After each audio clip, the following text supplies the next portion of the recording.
Hi, everybody. Here we are. Glad to be back on Friday at 1 Central for the Vintage Made Modern Facebook Live. And today is kind of exciting because Michelle's here with me again, helping me out. And we got set up with a little better camera. And I'm going to try sharing some photos and videos in a new way that'll hopefully be a better experience for everyone in the live. And I know we have a couple different streams coming in, and I'm going to go to comments over here in my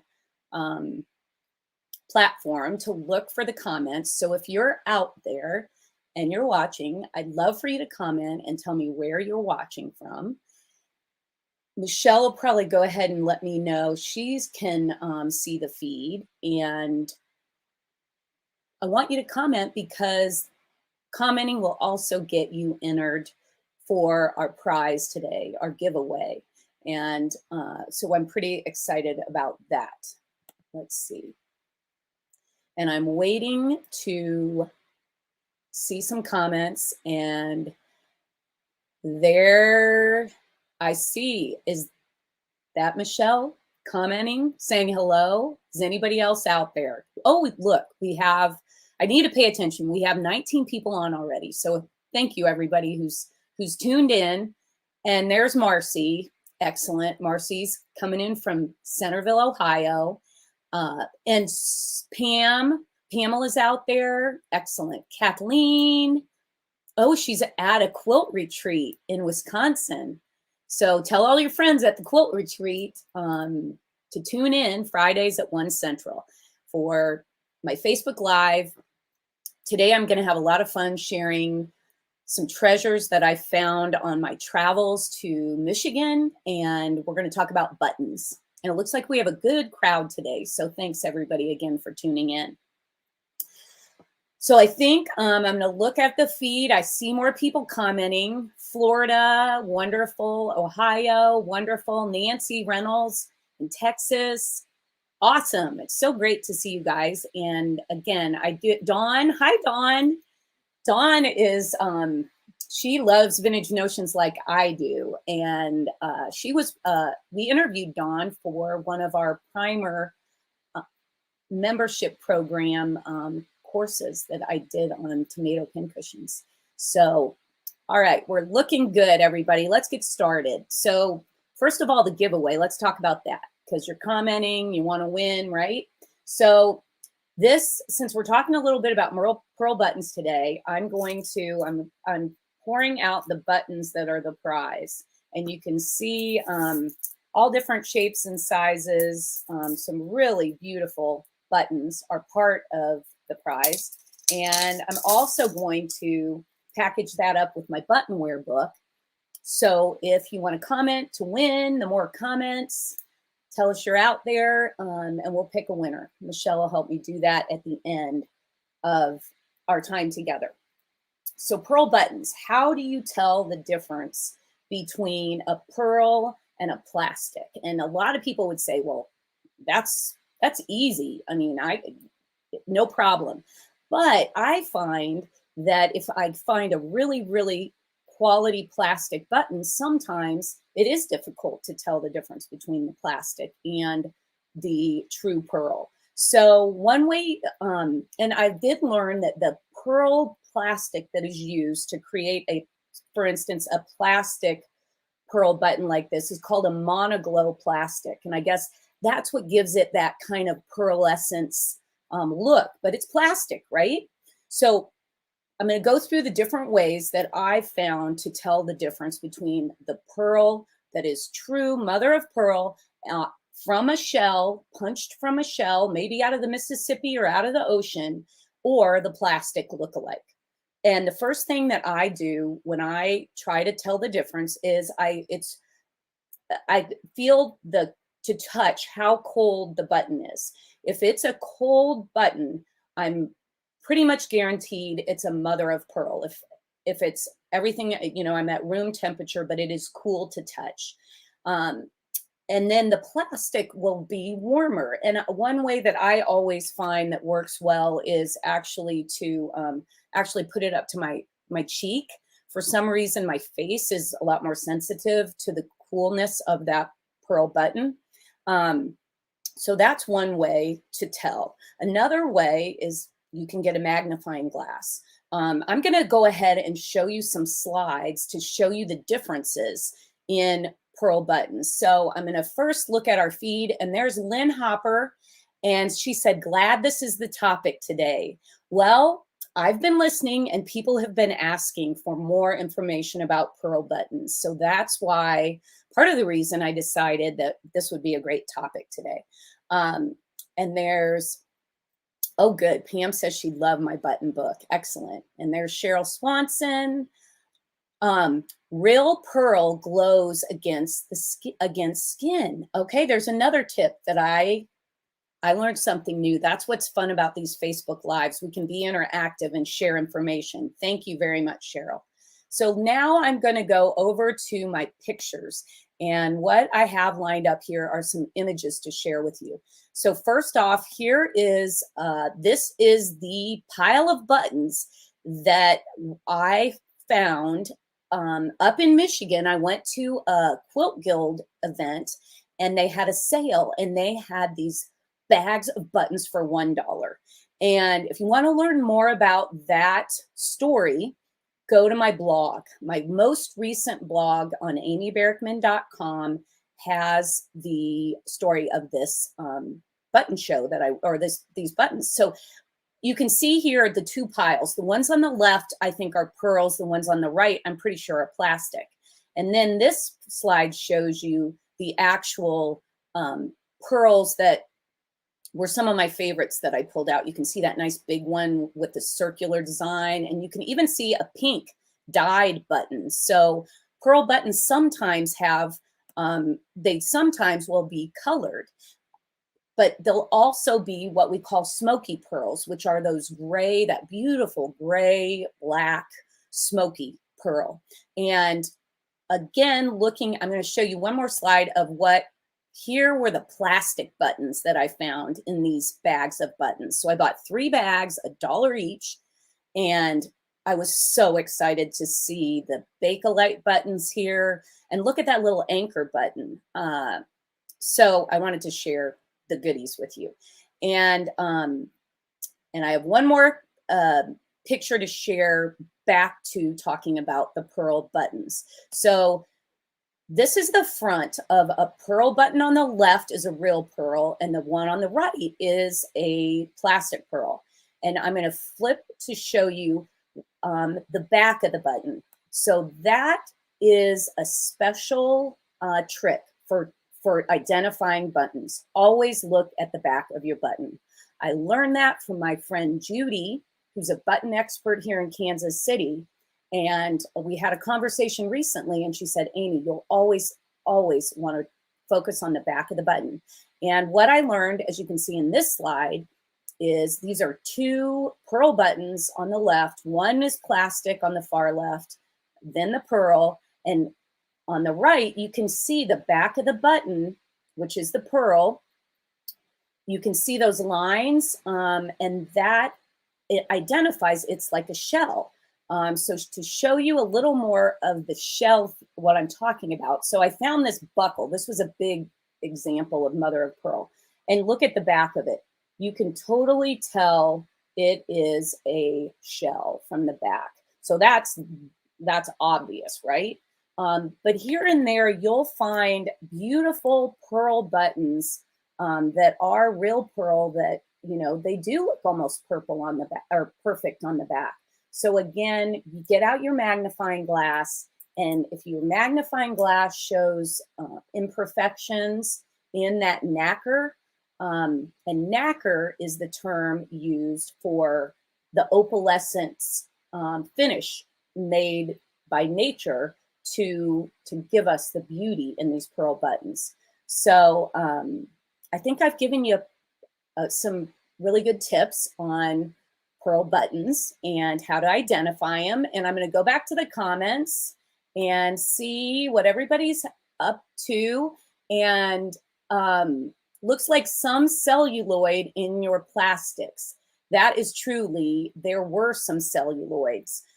There were Bakelite. And so I would love to get into sharing more history about the variety of buttons, all the different buttons you find in your button box. And you'll see, again, check out my blog post, my current blog post. I called it Button Box Fun, Pearls and Plastics. And that, well, in fact, I think I even have a slide I'm going to switch to that shows you the, where did it go? That shows you that page on my site. Is this it? Let's see. Nope, that's Grayson Alden. Well, that's the KC Maker Studio. So as you guys can see, I'm learning a little bit while I'm here using my new platform, which is great because I see that we have, it looks like a great crowd today. So now I'm going to move on to talking to you about the textile treasures that I found up in Michigan. I mentioned that in my newsletter. So if any of you out there haven't signed up for my newsletter, I would really appreciate you going to amyberkman.com, signing up for the newsletter. That will give you information on when I'm going live. I try to do it regularly on Fridays at 1, but during the summer I took a little break. So please be sure to follow along on my newsletter for the latest updates.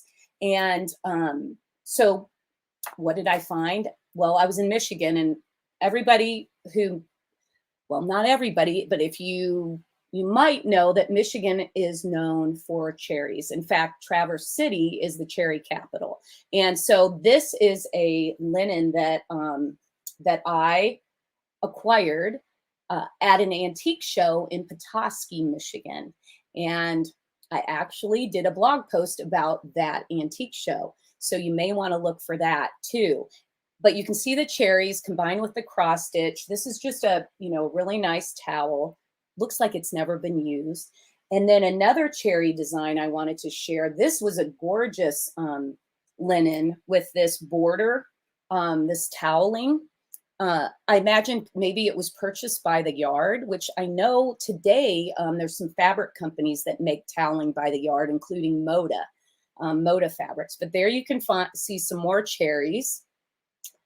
I thought this design was particularly nice just because it was simple, and it had a matching pear design to go along with it.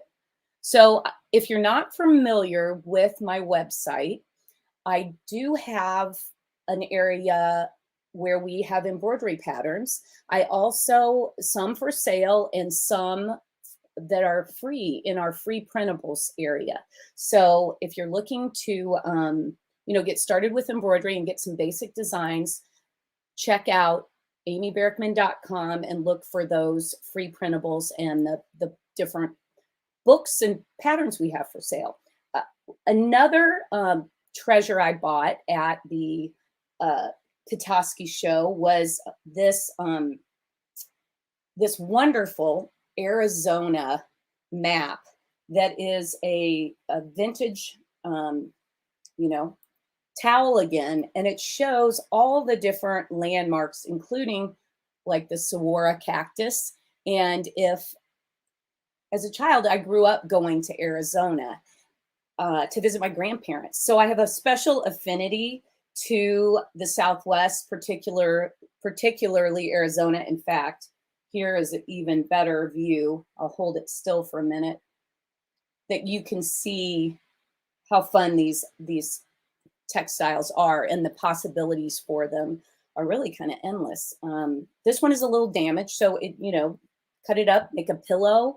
But I did want to tell you, speaking of state love, and if you have your local landmark, you've been on a trip and you want to celebrate maybe a favorite location that you have to visit, this is my book, Land That I Love. And what it allows you to do is customize your embroidery for your own personal enjoyment of whether it be icons that dictate your personality, or whether it be places you visit and that you love to travel to. And you can see on the back there, you can even do, you know, it has your state bird, your state flower, and then various motifs that you can design a one-of-a-kind embroidery for yourself.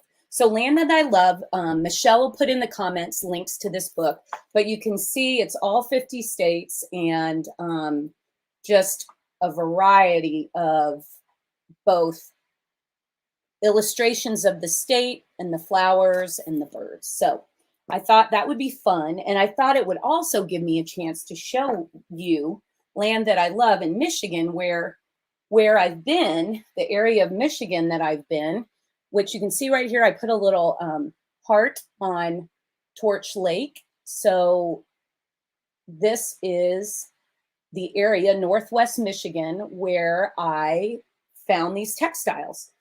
So let's look at another textile that I treasure that I was able to acquire. And this is just as cute as it can be. The Three Little Pigs.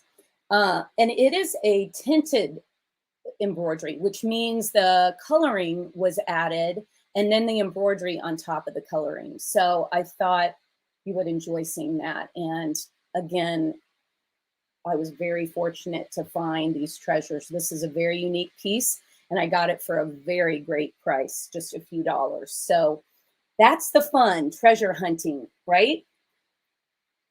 I'm going to take and show you a couple pictures now of the area that we traveled to, and namely a couple. I'm going to share with you the shop that I visited, one of the shops that had some wonderful vintage embroidered treasures. And here I'm going to switch to the slides. So this little shop is Grace in Alden, and really darling store to visit. And Alden, I'm going to show you, I found this. This is a picture of the town way back when, and you can see Higgins General Store. So this is the town that I wrote about in my Vintage Notions book when we were talking, I believe the July chapter, about ice cream. So I thought it'd be fun to share that picture I found. And then later this, late in August 31st, I'm going to actually be doing an event at the Torch Area Artisans Guild. So I wanted to share that information with you. And if you go to the events page on amyberkman.com, you'll get all the details of some of these upcoming events I'm going to talk about.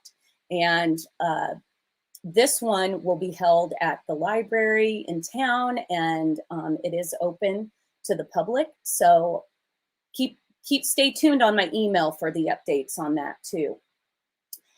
All right, and I'm going to talk about some other events that are here in Kansas City at the end of my chat today. So stay tuned for those. But before I do that, I'm going to come back, and I wanted to show you a few more details on a couple projects from not only the Land That I Love book, but also another embroidery book that we have that's called Storybook Stitches. So that book is also available on amyberkman.com. And when I saw the Three Little Pigs embroidery that I was going to share with you today, I thought, okay, perfect. This is the chance for me to share Storybook Stitches.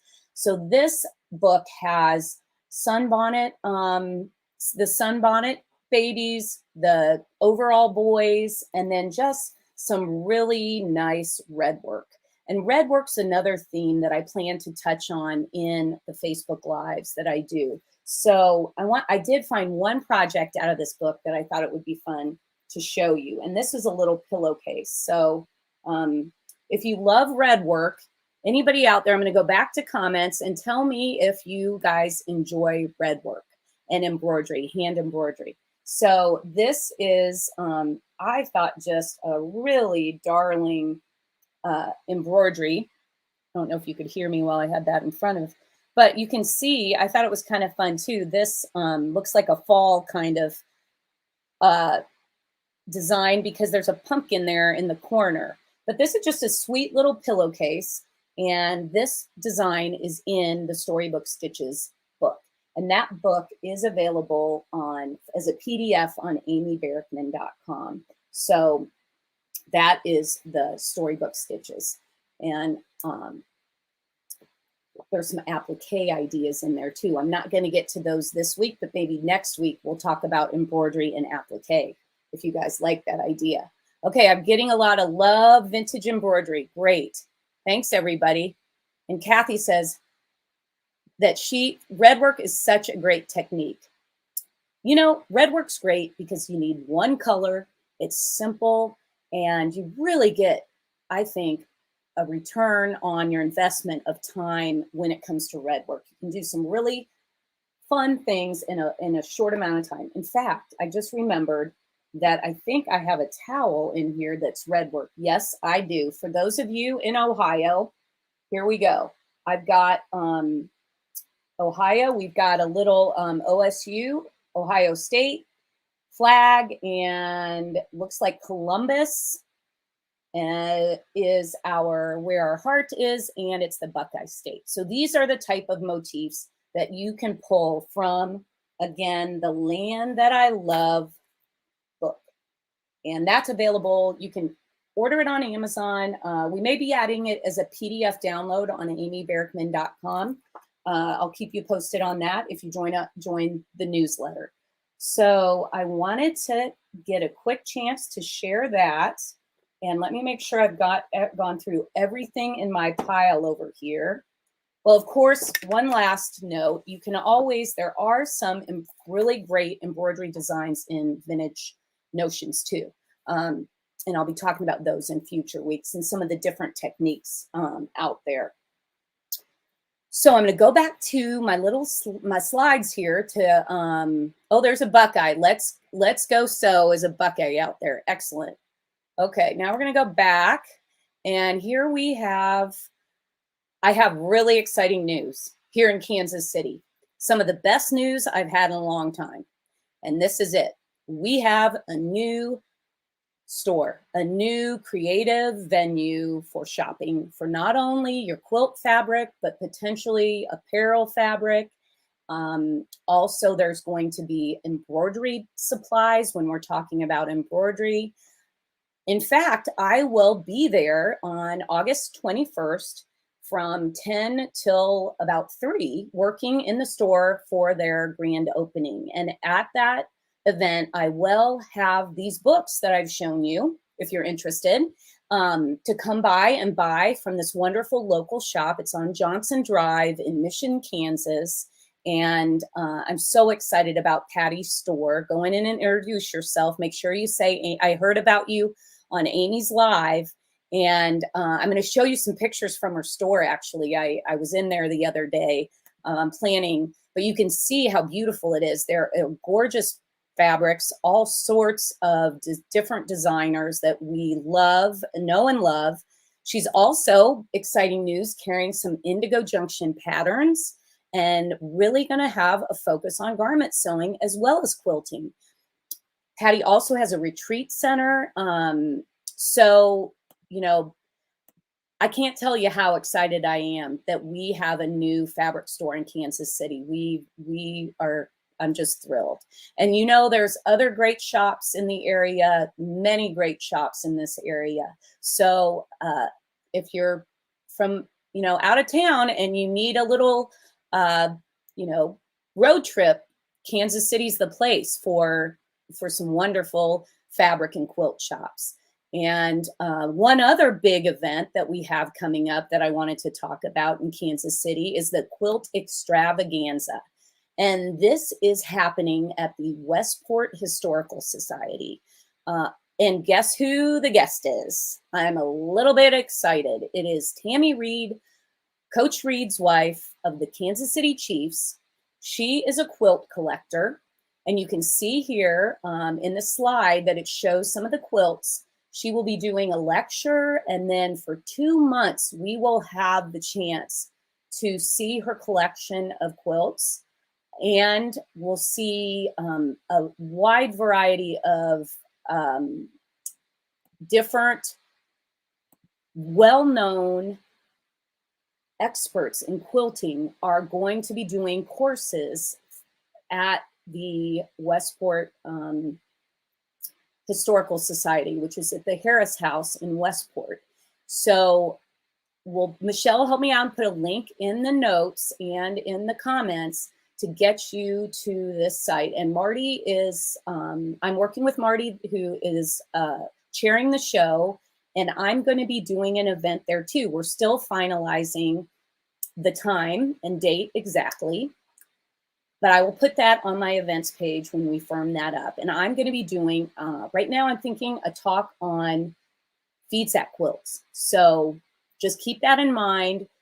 You'll have 2 months worth of inspiration coming to you from this Kansas City event. So I heard about it at the Quilt Festival earlier in June, and now, you know, it's around the corner. So mark your calendars for that. So I think we're right at 30 minutes. I think we've covered everything that I wanted to. Michelle, I'm going to look back at comments. I know we have to pick a winner. And I'm going to go look at comments. And I don't know if Michelle has any thoughts on anything. She's going to talk to me. She says, I got a thumbs up today. And okay. And looks like Cheryl, she has a winner for me. Cheryl Andrews Swanson, you are the winner today of the Pearl Button Prize. I'm going to show it one more time, and I'm going to tell while I'm throwing them all over. I'm going to tell you right now that if you can message me on Facebook, your email information, your address, I will get these buttons in the mail to you. And we will also, if you do not want to do it that way, you can email me at info@amybarackman.com. So we have a winner, and everybody, you won. Wow. Yes, you did. Yay, Cheryl. And I am going to say, I need to find silk ribbon. Does that even exist? This is Victoria. I'm just looking at our comments for a quick second. Yes, it does. And we did a couple books on silk ribbon, some gorgeous books on silk ribbon in the past. That might be a topic that I could talk about in the future. So let's finish today. And if you could share topics that you'd like me to touch on, that would be really helpful, because I want to bring things to you that are helpful and grow your knowledge in the world of vintage notions. And, you know, again, visit the blog, sign up for the newsletter, and please tell your friends to watch the replays of these events. That they can do that. We also have them over on YouTube. So, but again, the newsletter is the best place to stay up to date, because I'll send you links directly to your inbox as well. So I'm going to go ahead and I looked over to the side and I saw something. I'm going to show you one last thing. Remember I said they're free images on amybarackman.com. These are a couple of the free printables. And so if you have pearl buttons and you want to print these and then attach your pearl buttons to them, they make a perfect gift for someone, or a tag, a ornament. But I didn't want you to miss out on a chance to see those and those gorgeous pearl buttons that I had on there. And here's one more. This one I think is one that you have to pay for, with the Bluebird, which was a brand of buttons up in Muscatine, Iowa.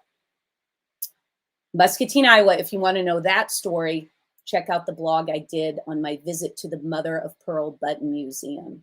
Okay. And I will show you one more quick pearl button, because this has a pearl button on it. Here you can see this really fun Singer sewing machine. Well, I think it's a Singer. And this image was just printed on fabric. So that's the other thing you can do with the images I have for sale at amyberkman.com. So as you can see, we're doing vintage made modern and lots of inspiration for you. So I hope everyone has a wonderful weekend. I'm really excited to just have a little cooler weather here in Kansas City and get out on a walk, enjoy nature, and maybe get that box of buttons and go through your buttons, and you might be amazed at how many mother of pearl buttons you find. That's what people have been telling me, that I've inspired them to dig into their button box, and they're having fun finding treasures, and I'm gonna teach you more about it. So stay tuned for future Facebook Lives. Thanks a lot, everybody. And thanks for all the comments. Take care.